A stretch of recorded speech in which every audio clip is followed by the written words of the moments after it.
So the first chisel you need is the rough and gouge. And the one that's the most useful is the 3/4 inch one. And one thing you'll notice about a rough and gouge is that when you look at it straight on, the edge is square across. It does not have a nose. And the corners are right angles. They're sharp right angles. Some people, when they grind these, they roll the chisel over too far and these corners become rounded. So you don't want to do that. So let's just see what the roughing gouge does. Just to begin. So you notice that when I do roughing out, I don't hold the chisel this way.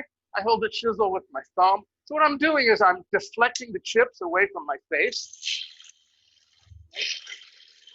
And you might say, well, wait a minute, if your hand is in front of the chisel, how can you see what you're doing? Well, you don't really need to see the point of the chisel. What you need to see is the profile up here.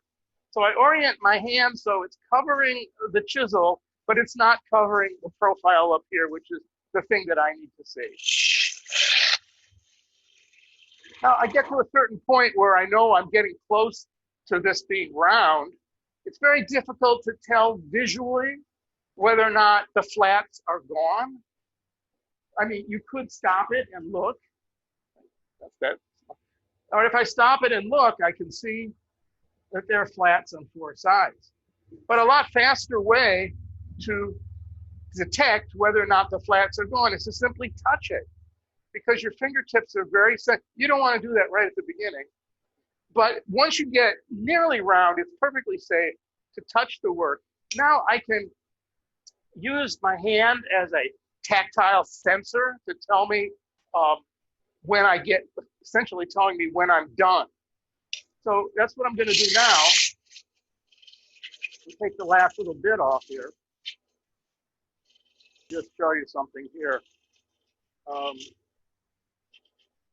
Now, when you look at that, it looks like it's round. But when I touch that, I can tell that between here and here, it's not done. It's a very obvious when you put your hand on it. You want to see what that, I knew this was going to be about. When you look at it now, you can, I hope the camera is picking up that flat right there and that flat right there.